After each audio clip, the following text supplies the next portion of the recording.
Hello, I'm Danny Flors. Hello, my name is Ivan, and this is Coffee Talk. I'm Kim Perlak, chair of the guitar department at Berklee College of Music, and welcome to another Coffee Talk.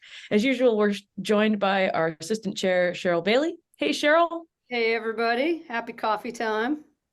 Coffee time? Talk, all that. I've had a little bit too much. That's okay. That's okay.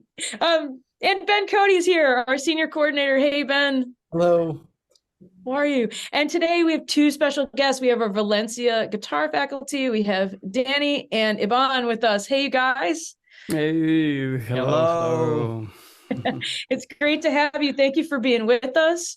One of the most wonderful things about Berklee is that our students can study abroad in Spain with our colleagues there.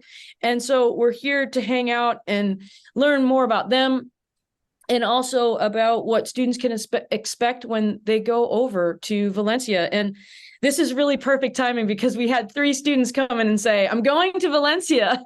We're like, this is perfect. We're going to be interviewing your teachers for the program. So thank you both for being here. This is perfect. Thank you so much. A pleasure. Yeah. Thanks for inviting us. Of course. This is so great. So Danny, the first question goes to you, and then the same question to Ivan. So we need to know about your coffee habits. That's what everyone, the first thing, given that it's coffee talk. Danny, do you drink coffee?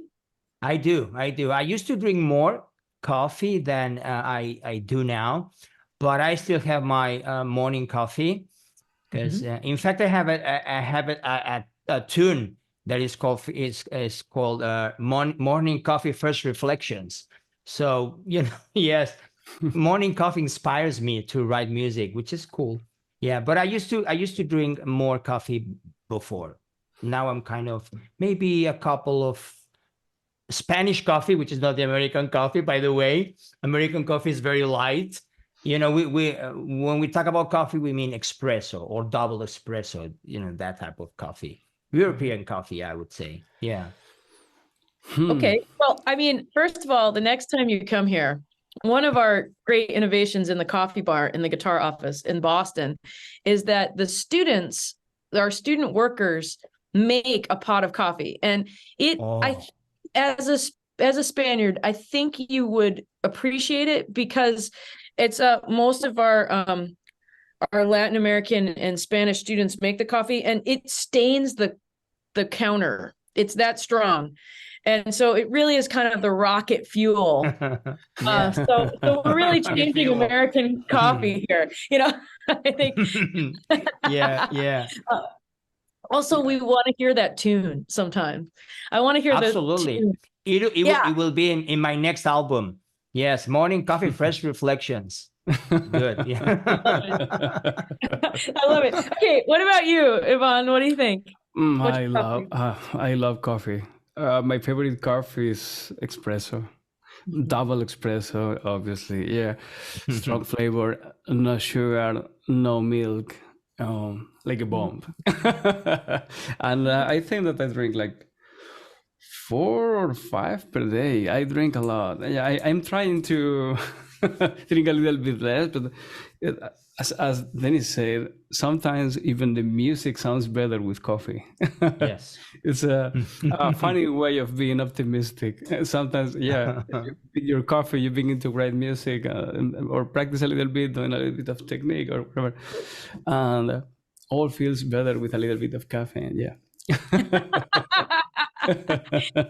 It's funny because we really asked this question just to kind of break the ice and because it's the name of the show. But then as you start to get into people's personalities and their approach to music, you see that, the way you do everything is kind of has a little similarity. And knowing what we know about the two of you and the way that you have like this multi-stylistic approach to guitar, but you also make everything really special, right?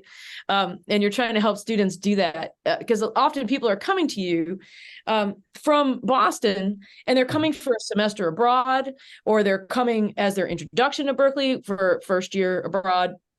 or they're coming for the master's degree. And so you're really taking like, okay, like here's a part of your experience and what can we do to make it really speak and really help you hone your musicianship, even though you may be here in Spain with us for a short time.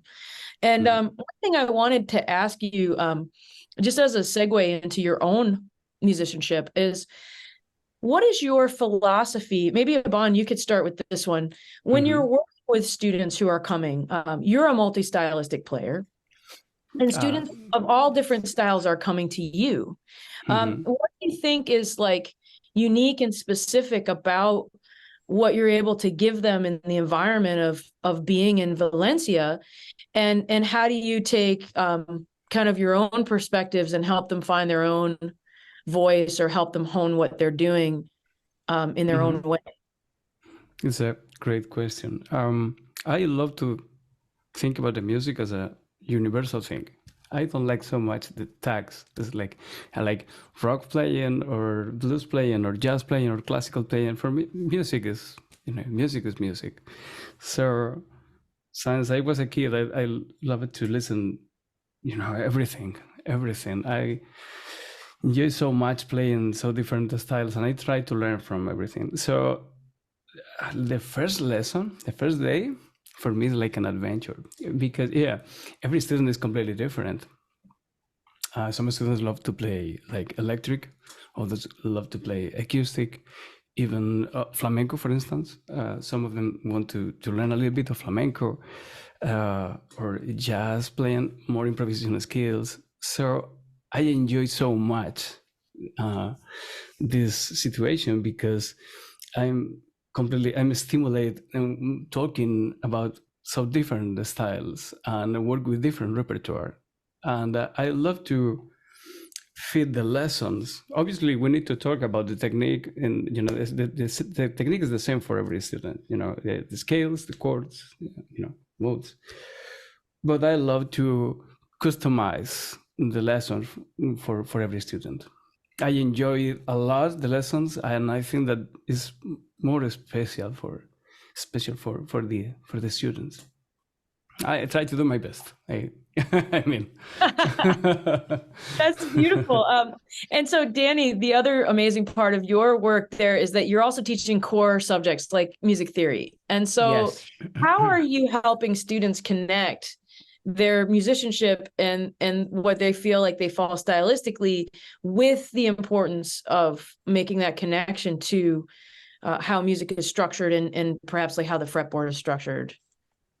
Yes, I think this is the key thing of every single student, because some of them come with a pretty cool background of guitar playing, but they don't know anything about music. So I try to really establish that first connection. So they are at Berklee. So this is Berklee. This is a music school. We need to learn how to apply what we have in here, to a paper, and vice versa.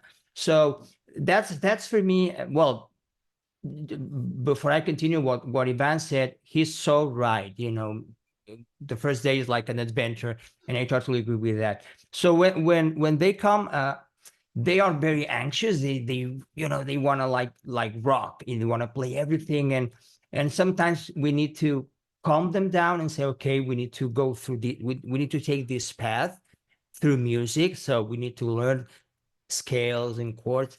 So I think that my challenge usually is to show them the whole and beautiful and fantastic universe that is waiting for them.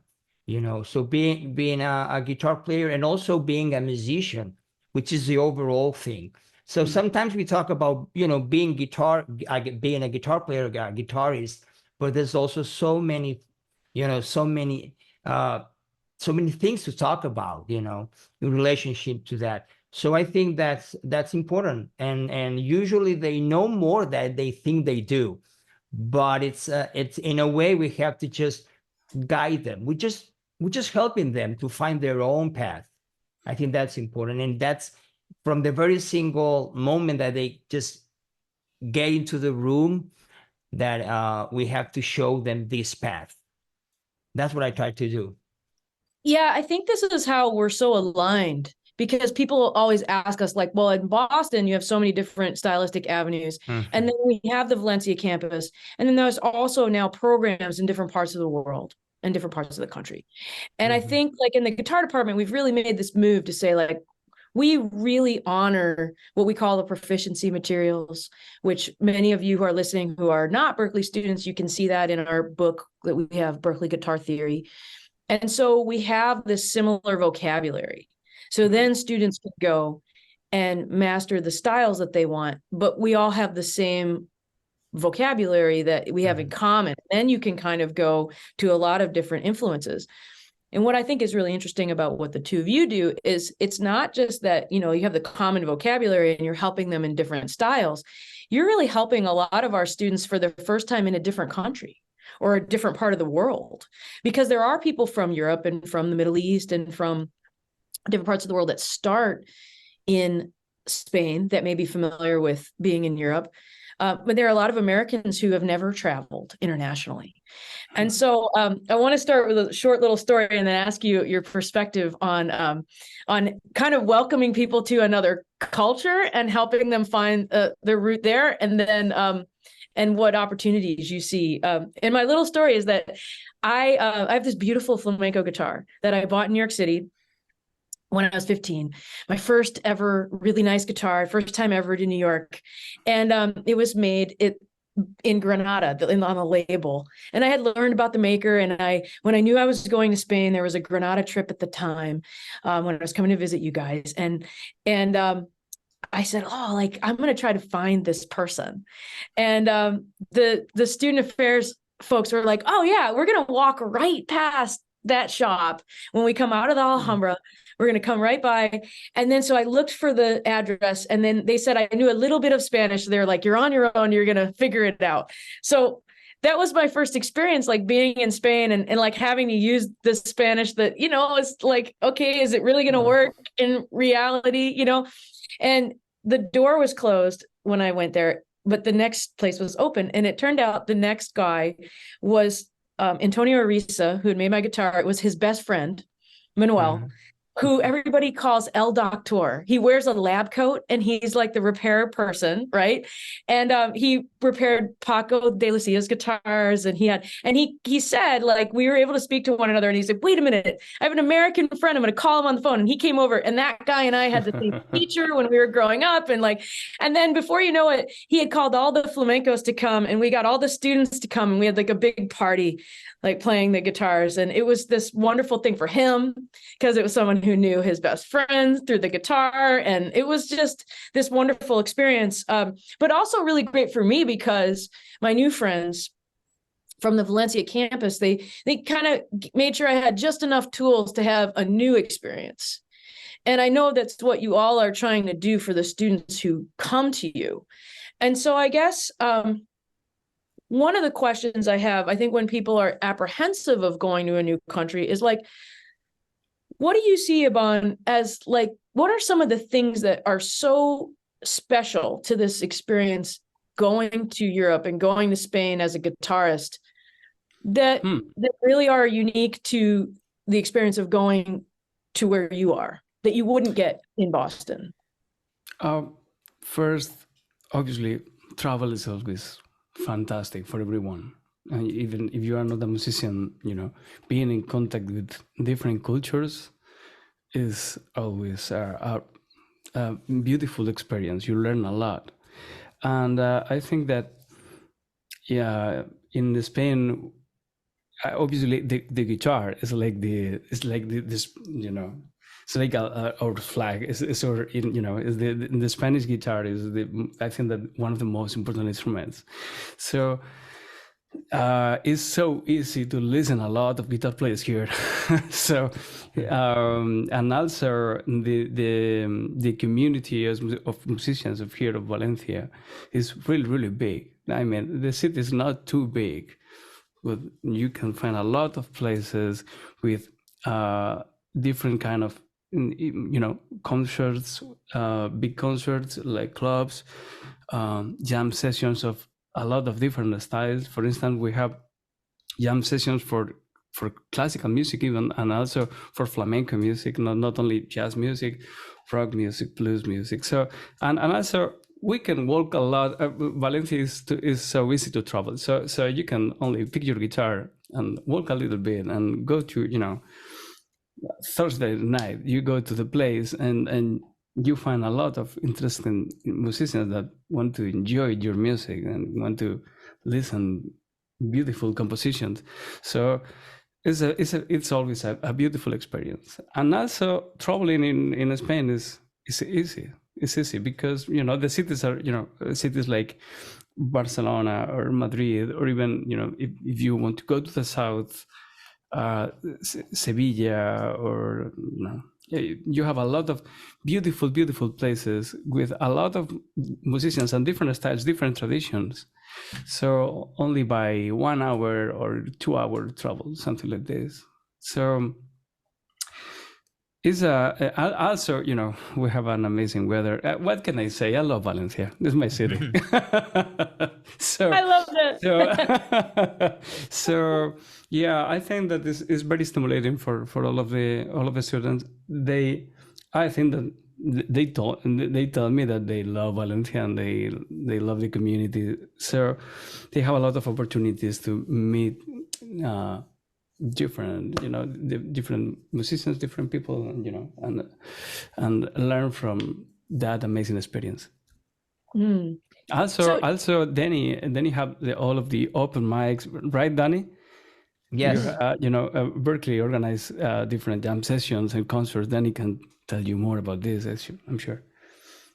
Yeah, tell us about that.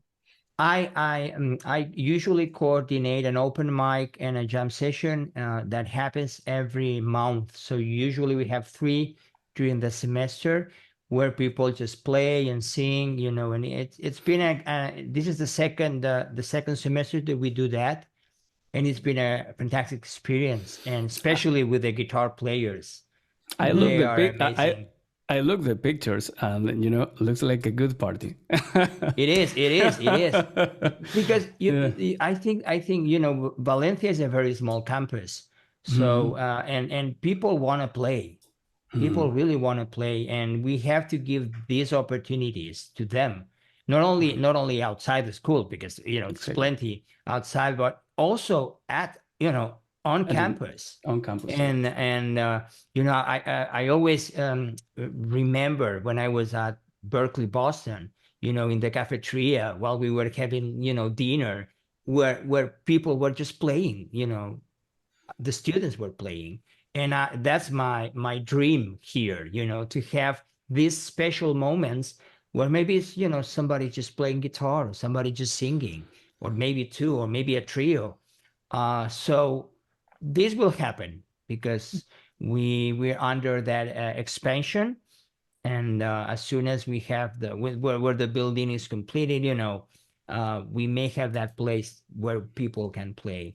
So because that's what they're here for, you know, and we try to give them opportunities to play. I love it. So Danny, I want to follow up by asking you came here to Boston.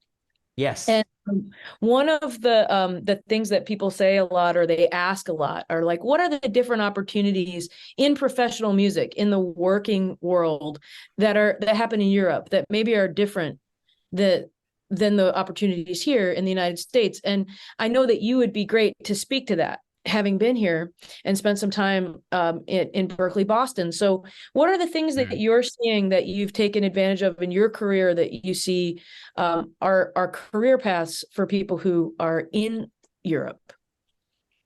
Yeah, I think it's first of all, let me talk about, well, I'm gonna be brief, but for me, attending Berklee, Boston was a dream come true. You know, I was a conservatory student at that time, and it wasn't my thing at all. So I had the chance. I discovered Berklee by chance, and I had the chance to attend Berklee, and that was my thing. So it opened my mind. It opened my perspectives in so many ways, and it really changed my life. So it is true that USA is so different in comparison to Europe. So, for example, when I came back to Spain, I realized that I'm talking about guitar players. I realized that nobody was able to read, for example. Yeah. They could play, but reading there was a lack of reading. So I was teaching in a small school, and I started implementing the reading. Sight reading, we have to sight read. Improvisation, we have to improvise. So, but regarding the professional opportunities here, we didn't have as many recording studios at that time, but nowadays we have more studios. For example, people can record. It's very hard to find a job as a recording session musician here, being a guitar player, than in the USA. But it's becoming something, relevant. And again, that takes me back to the reading, to the improvisation. These are tools that any guitar player should have, regardless of their style. This is very important. And this is what Berklee is giving also. So I think it's really important. Then nowadays, again, the production is also a very important part of that musician. So many musicians are more into producing stuff than into gigging or playing or recording, which is also fine. We need producers too. So, but I don't know, in comparison to what I found here, still USA is the big thing.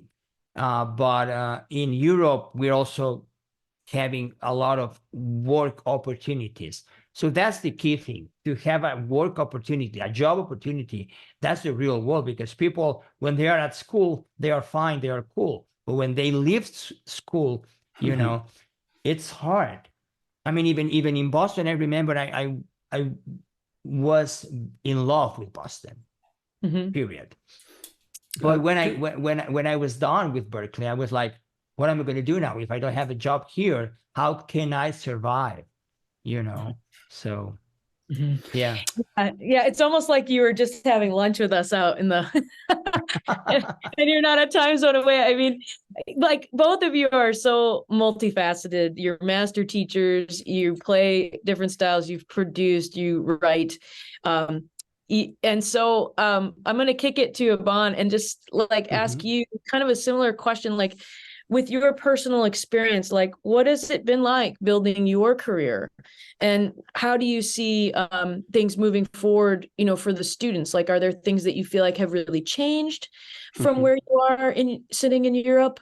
Are there things that have remained constant, as Danny says, like there's fundamentals that he applied in a certain way, and now there's the same fundamentals that are important, but maybe we're going to be putting them in a different avenue moving forward? What do you think? Danny said something that I think that is key and is super, super interesting about the professional thing. Time ago, when I was young, I began to work as a musician with 15. I mean, professionally, being paid 15, something like this, even not legal, because were other times, So the thing is that at that point, only knowing that I had to work and I had to play, with this responsibility, was enough in order to sit down Monday morning, 7 a.m. and begin to study. These days, things are kind of different. The students are older and they have a lot of information. They are better than us in a lot of, if I remember my younger Ivan, now with 16 years old, they know a lot about, technique and harmony and even the regime, but they don't have this, this need of working so hard because just, next week they have to play a concert. So in Europe, as Dennis said, we have a lot of opportunities because you can find a lot. We are a lot of musicians here, but we have a lot of things to do. A lot of we can. We are growing as a session musicians. We have more opportunities playing as a session musician for different artists. Some styles like the jazz community is growing every year. So here in Europe, you have a lot of opportunities to do gigs and to move your projects. So it's very good in order to move yourself and to study a lot and put all of your energy on being your best you. Sometimes we need this thing that, it's like I need to record an album, I need to play a gig next week, I need to learn this new repertoire with this crazy saxophone player that plays amazing, and I need to learn all of these lines. I worked so much on my sight reading because I played with amazing players that with amazing sight reading skills.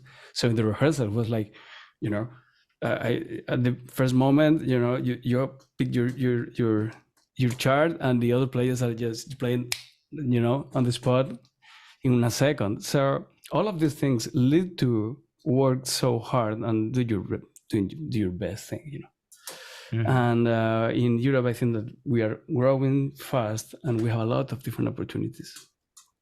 Yeah. I love what you just said. And I think this is a topic we've been so on. I'm watching Sheryl smile, and Sheryl's got a lot of questions for you guys next. Mm-hmm. But what you just both said is so important, because I was thinking about my trajectory, and I know about Sheryl and Ben. I was 14 when I played my first paid concert and had that same experience. And a lot of our faculty had that, especially for this group of students coming through. Not only couldn't they do that, but a lot of them couldn't study in person for a number of years in high school because of the pandemic. Mm-hmm. And so sometimes I think we're seeing all the same things, where there's a lot of information seemingly at your fingertips that you could be familiar with, but that you're not really learning how to demonstrate under pressure in a musical way that's meaningful in a professional context that hasn't been part of your experience before you come to college in the way that it was for many generations. And so I'm wondering, do you have a little 30-second tip, Danny and then Iban, of how do you work on kind of developing that type of focus and work ethic? Is there a way you advise students to do it in a daily practice? How do you approach that, Danny? Wow, that's the big question. Yes, tell us the secret. Exactly. No. Okay, Danny and Ivan, give you the secret. It's like I think this is like finding your own sound. I probably will die before I really discover my sound. This is as a guitar player, is the eternal thing. Yeah, I think too. I always take a deep breath, and I think that's important when we start doing anything. And if we talk about playing guitar, like many students ask for the daily routine, and I say, find your own thing. What I'm gonna tell you might be helpful or might not be helpful. It's your own thing. So I think it's like I use these words because I do meditation every day. So, and that helps me. But I'm not going to talk about meditation with my students. Maybe they are not ready yet. I don't know. Mm-hmm. But what I say is that you have to really fall in love with your instrument. You have to really appreciate the gift that you have, and then your perspective really changes completely, because they are young and they are like, oh, they want to do so many things. But I think that would be my tip. Just you have to fall in love with your thing, which is your instrument, and that changes everything. I'm going to tell a very short story. When I was a student at the conservatory, I used to just wake up and practice, and the guitar was very cold every single morning. So and I was like frustrated because the beginning was like every morning was frustrating. So a teacher of mine just told me, why don't you take, before just even leaving your bed, just grab your guitar, nylon guitar, classical guitar, and put it in the bed with you. Then this is true. And then your temperature will be balanced with the guitar. And I did that. My mom was a bit scared by that time because that image, as you can imagine, but it worked. So every time I just started playing, it was like, yeah, and this was true. So in a way, this could be like a, easy story, but a simple story, but this is true. This is your instrument. It becomes, it's part of you, and I try to implement this with my students. I don't know if it works. Beautiful, Danny. Beautiful. It's beautiful. I mean, it's true ownership. And that's what you're talking about. When you're talking about doing your own thing, you're not talking about doing anything or whatever. You're saying, like, what is truly required to take responsibility and ownership for this art and this craft. Yes. And I think that's really true. That's beautiful, Danny. Ivan, what do you say about this? How do you instill this kind of work ethic and deep connection? Yeah. First of all, I think that sometimes the students, I mean, every musician can be a little bit frustrated with being afraid of the competition of if you play good or better, or like, if you compare yourself with the masters, or etc., etc., etc. So I love to say that I always try to be the best myself. So if I play like myself, nobody can play like me. And I won. That's it. It's the end. It's like it's my artistical approach, and it's beautiful because if you try to play and you try to enjoy the music from that point of view, you can enjoy a lot more the playing of the others. So you can work. You can communicate yourself so much better and listen better and be relaxed, which is, I think that is so important. And the second thing is, and if some student of my students listen to this, I think that will laugh because I say this every week, I think. For me, music is all about two things, sound and rhythm, because are the only two things that my grandmother enjoys. The audience only understands about your sound, your articulation, your dynamics, your expression, your sound, and the time feel, because every person can feel if you're playing, if you are pushing your tempo, or you are playing laid back, or your personal approach to the rhythm, and obviously if you do it well. So sometimes only practicing, thinking about two perspectives is better in order to don't feel overwhelmed about all of the modes of every, more the scale, 4-part chords, upper structures, Coltrane changes, the backdoor progressions, stop. I only want to make music. I want to play beautiful. I want to enjoy it. I want to be myself, and I hope for the best. Amen. Yeah. So Sheryl, what's on your mind there? Take it over. Well, there were so many things, but our last little segment of that conversation reminds me of a conversation that I had with a drummer in my band who's also really well-known Berklee professor and international drummer, Ian Froman, and we were just talking about being the life of being a musician. And he said there are only two things that he does more than drumming. And I would say this too, in terms of not just actually physically playing, but I think he meant actually physically playing, but also where your imagination and your intellect is caught up in thinking about or dreaming about playing. But he said, he actually said, I drum more than I eat, right? In a day, the essential things, right? You need to eat and you need to breathe. And he said, I drum more than I do besides breathing, breathing is number one. I'm doing that all day. But underneath that is drumming. Or, you know, because I'm going to do that more than I eat, which is essential. And even walking or movement.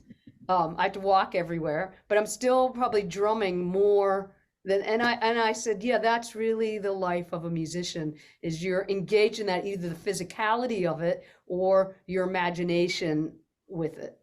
And, but also, you know, both of what you're saying is, you have to love it, because there are going to be times when it's not, so it's hard.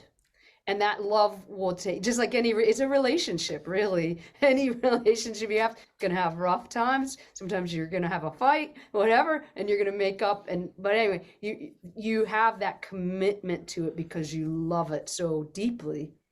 And there was something else I wrote there.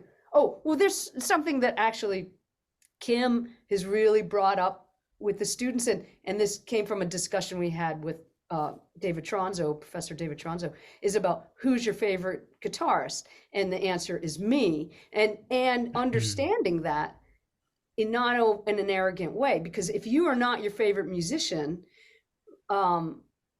you're not going to take care of yourself in that way, in terms of, and I mean, you know, of course, I mean, like getting enough sleep and eating well and drinking excellent coffee, drinking lots of water, but making time to work on your guitar playing, making time to connect with other guitar players, making time to book gigs and develop your business skills so that you can continue doing that. Like all that, you have to be, and I say it's selfish, but not in a negative way of being selfish, right?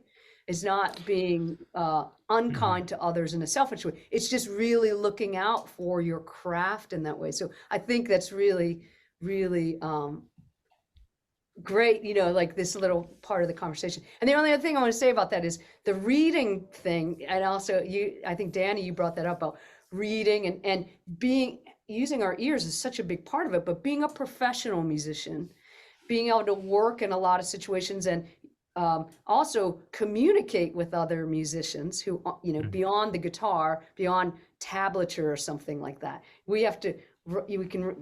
I can't remember if it was Yvonne or you were talking about going to a rehearsal with all these people that could read and just feeling, oh, I got dusted on that. Well, just that's so immediate if you develop that skill. So I don't know, we can continue on any of those topics there, but I really love that you brought all of those things up. I can say that I'm 100%, you know, agree with everything. And I think that this amazing, the thing of my favorite player, it's me. But from the, you know, being humble is only like I try to enjoy as much as possible my playing and my compositions, my ideas, my melodies, without thinking that the others play worse, that I'm better or something. No, it's like me first, right? So I love it too. Sometimes I say to the students, did you try to play like 1 hour or 2 hour only, you know, with a drum with one chord, a minor chord, and you know, playing some notes and enjoying only one note, like listening, play the 9 and listen how the note resonates with the chord, and trying to find your favorite notes. Go to the 11th.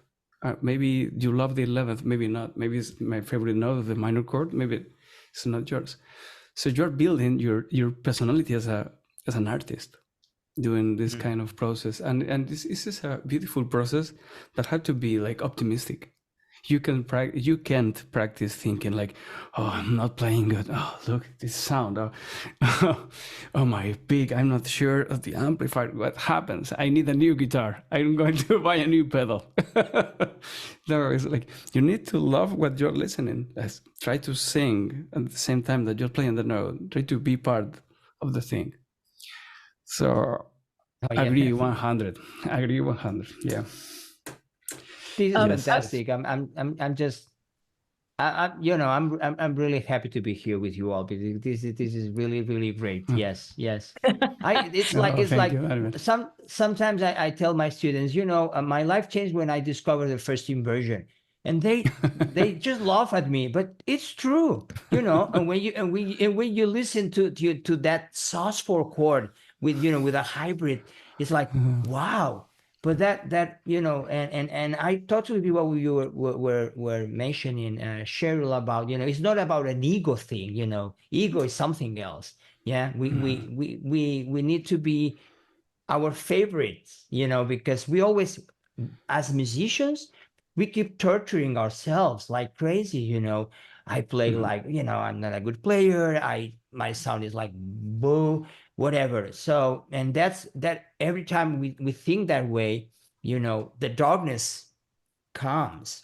So we have to really, really, focus on different things. And I think if we transmit this to our students, like, believe in yourself. You are, as Ivan mentioned before, you are the best guitar player. You are your favorite one, because how many hours do we spend listening to other stuff? Not as much as we hear ourselves. If we practice so many hours, it's like ourselves. We even get bored, like, oh, okay, again and again. But I think that's so important. Yeah. So it's again about care and love. It's we end up and going to the same place. It's a really long-term relationship. It's probably the deepest and most important Absolutely. and long-term relationship you have, from, you think of when you were a kid to, I mean, I came from a family of they were church organists, 3 generations, and my grandmother played and gigged, not just played, but gigged until she was 92. Wow. And the only reason why she couldn't gig Wow. anymore, because she couldn't get up onto the bench. But that, that was, and she started playing as a young child. So that was the longest relationship, and when you are going to enter into, I'm going to have my life in this, welcome to the rest of your life. Yeah. Right. Yeah. I mean, Yes, yes, and yes. part of that leadership element of being your own favorite musician is that you have to be honest with yourself. But as you guys are saying, not in a judgmental way, in an assessment way. So here are the things I'm working on that are weak. Here are the things that are strong. And here's what I can demonstrate at the drop of a hat. So if you call me and you say, can you be on this gig? And can you play incredibly beautifully and confidently this material? I can say yes. Or I can say, I can't do that tomorrow. And I have this person who I can recommend that I know that can do that. I can do that in a month. You know what I mean? Like, you get a good assessment. And that's part of this too. So then you go home and you say, I missed out on that gig because my reading wasn't up to where I wanted it to be confident. So now guess what I'm going to work on this month? And that's taking ownership and doing your own thing, as Danny was saying, and you're practicing. That's what that means. It doesn't just mean do whatever you feel. It means like do what's required to take good care of yourself as a musician, so that you can be honest and confident and play beautifully. I also want to say, Danny, that to my students who are listening to this, we just talked about sus4 chords and hybrids in our class on Monday. So it's everywhere, everyone. Those are the good ones. Yes. Those are the beautiful Yes. sounds in Boston or Valencia. Yes. So, okay, Danny, I want to ask you this. So you guys are talking about you're getting everybody together. You want them to play. But for a lot of our students, like, one of the things they ask when they come in is like, who's going to be there? What will it be like? And so we know, Sheryl and Ben and I know how supportive you are, and how you really kind of curate these entry experiences so that people can feel comfortable and then kind of take that and run with it. What advice do you have for students who are coming who feel comfortable in this environment or comfortable in their home environment if they're coming first year abroad? What advice do you have for them when they get to Valencia, like to like take that kind of courageous step to go to a jam session, or to ask you about playing opportunities, or to even come to their first lesson with you and they don't know you yet? What do you advise them to do? I have the answer. I have the answer. They only need to ask to faculty because we play a lot. We play a lot in the city. So the best, for instance, I'm going to say one in La Viti in Valencia. Mariano Steinberg, which is teaching drums in Berklee Valencia, plays every Monday. So the best thing that you can do is to go to a jam session with faculty being hosting the session. So you are safe. There's no problem. You are going to enjoy it. Nobody is going to. I mean, Valencia is super cool. People is super nice. Seriously, even if it's my city, I have to say it. But, people is super nice. They are waiting for new musicians. But also, every time that I play, I send an email wherever saying, "Okay, I'm going to play in that place, or I'm going to open this session. So come by and enjoy it. Maybe if you want, bring your instrument. Or maybe first day only you can go to enjoy the music and see how it feels, and maybe the next week you can go and play."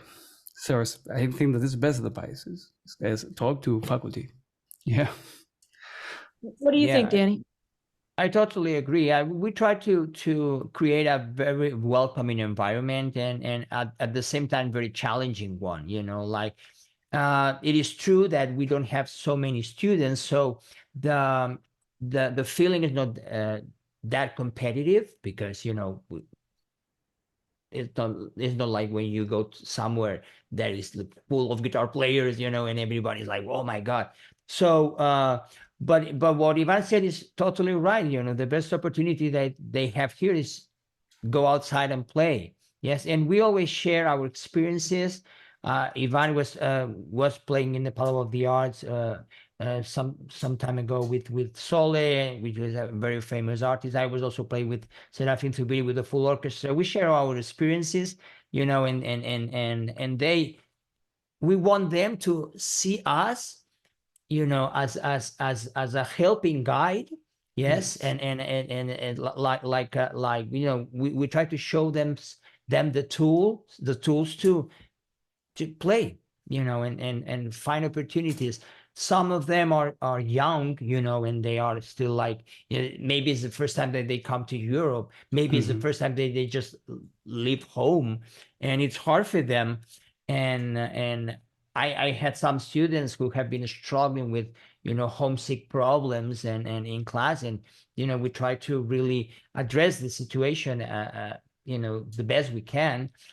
But it is true that when they arrive, it's like a new world, so we have to be we are very welcoming, and everything's cool, and then as soon as they're ready, we offer them the possibility to play outside, which is cool.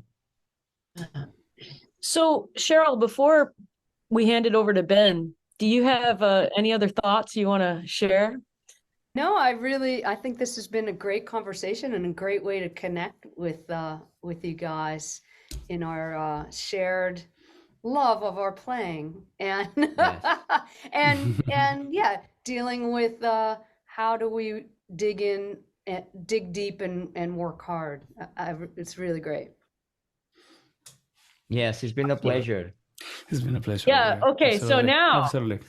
Are you ready? So Ben has a question that he asks everyone on the podcast. So Ben, you can direct it to both and let them know which one should answer first. So go ahead. Okay, sure. So I'll ask it, and Danny, if you want to answer first, then Yvonne can wrap it up. So this is a question that we always ask everyone: what is something that you think the students should be asking that they aren't thinking of asking themselves? Why am I a musician? Because if they find an answer, that's amazing. That would be my thing.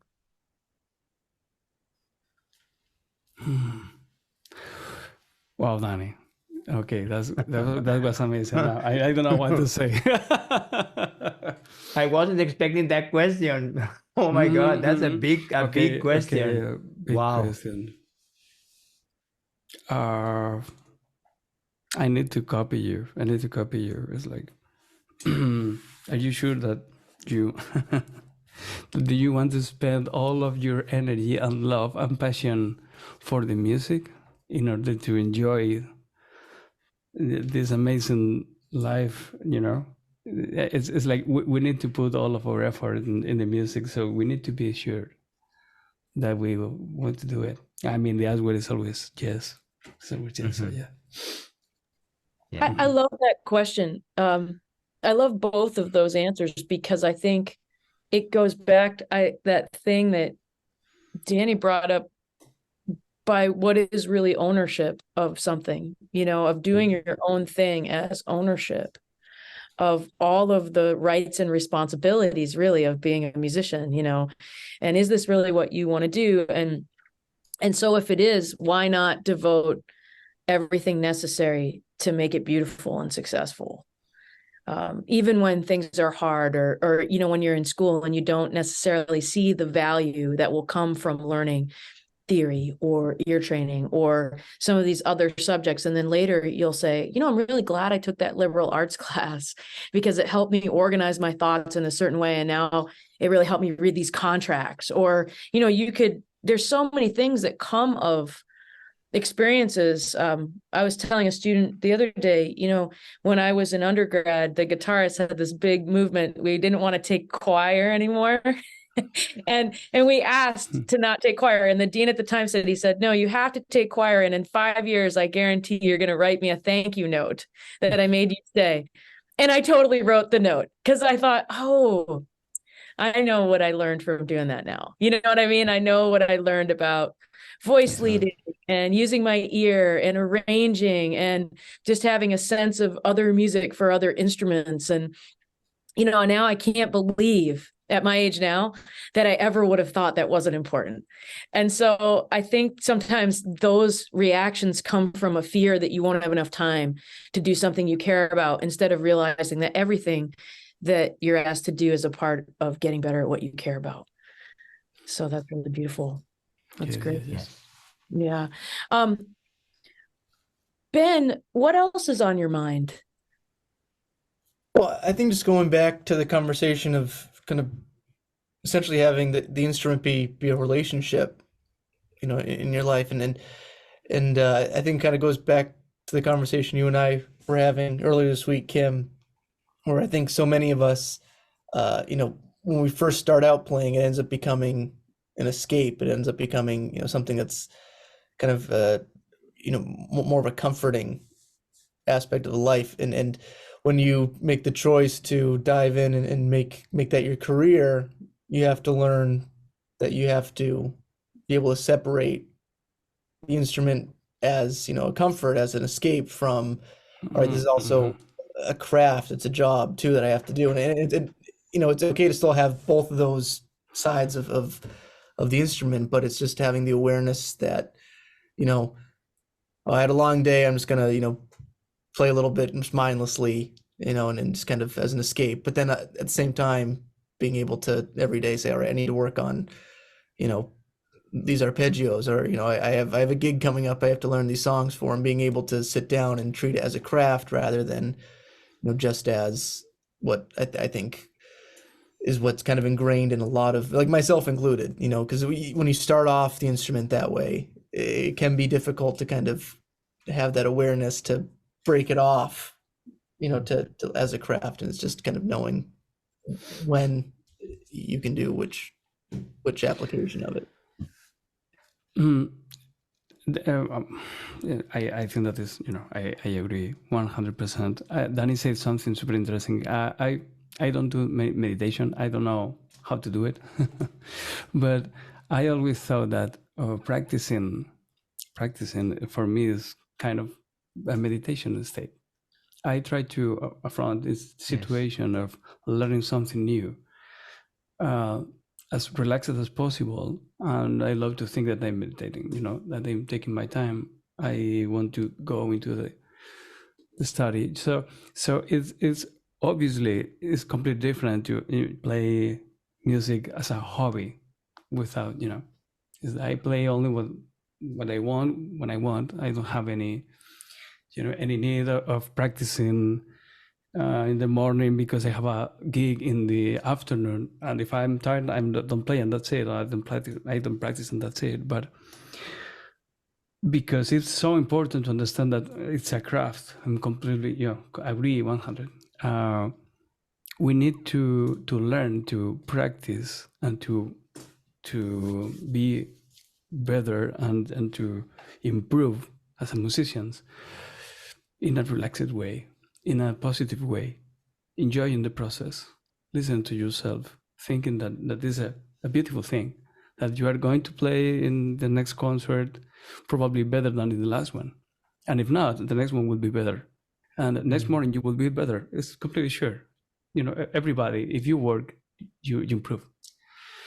So yeah, even if it's hard to push yourself sometimes and practice the most of the harmonic major, for instance. Yeah. It's completely true that if you enjoy this process, is a joy. I love to practice. I love to practice. For me, it's one of the best moments of the day. I can say it. I think that's amazing, Ivan. Yes, and Ben, your thing, the thing that you said is great, and I want to say something. I sometimes try to go back to my childhood when I could listen to music without analyzing, just enjoying the beauty of the music. Now, being a professional musician is like, okay, oh, sharp nine, oh, altered chord, oh, whatever. So, it's also good to separate this thing. And you were talking about the craft, it's good sometimes to just go back to this moment that we could listen to music without thinking. Because, this is what we do now. We analyze. I mean, that's what I do. I hear things and I go, oh, what is this? Oh my God. Plateau, whatever, it's like, I'm always like that, so just going back to that moment on the coach, whatever, with the Walkman, even before that, I started transcribing things, just listen to music and think, oh my God, I want to be a musician. So in that precise moment, but it is true, as soon as we become professionals, we have to really, it's not only having fun practicing, which is fantastic. It's also preparing a repertoire for, the next gig that I have with this cool singer or whoever, that, it's tough and I have to work and maybe it's not that, it's not that well paid, but I have to do it because blah, blah, blah. So, yeah. I think one thing that's really cool about where we all are in the Berklee guitar community and the Berklee community is, like, sometimes for me, listening to something totally different than what I play kind of gives me that experience that you're talking about, Danny. Like, I could go listen to K-pop or hip hop or funk or something like totally different and just like listen to it as not a practitioner of that. Exactly. I think like, oh, what are all the really cool creative things? Like maybe I'll hear rhythm differently and I'll be like, hey, that feel, what if I could have that feel when I play an ostinato, or, you know what I mean? Or those lines, or look at those lines, or like listen to brass players play lines, like go over to the brass department or the wind department and be like, listen to the saxophone players or the flute players, and then just come back. And then, anything that keeps you, the way you've both been talking about, that balance between art and inspiration, and then work. And then also the community aspect, like get out and go play with other people and take that plunge and visit another country and visit cities in that country and go out and hear music there and see what it's all like. It's a really cool thing. We're so lucky to be connected this way, in a supportive environment. Yeah, because people can also go to Valencia and they're not going by themselves. They're going and they're getting off the plane and getting in the car and coming to Valencia, and then you guys are there. And so you're not on your own, but you're also not held in, so I thank you for all you're doing to support everybody, as it's a lot of energy to take care of all the nervousness that we all have when we come to visit you and you receive us. You always receive us so beautifully. It's you know, truly a pleasure. It's truly a Yeah. pleasure. Yeah. Absolutely. Yes, we are honored, to be part yeah. of this. Yeah, So- so are we. We're very lucky, all of us. So everyone listening, we are going to hang out some more. And we're so glad that you tuned in. So thank you, Danny. Thank you, Yvonne. Thank you, Ben. Thank you, Sheryl. And Ben and Sheryl and I will be with you on the next Coffee Talk. Thanks, everyone.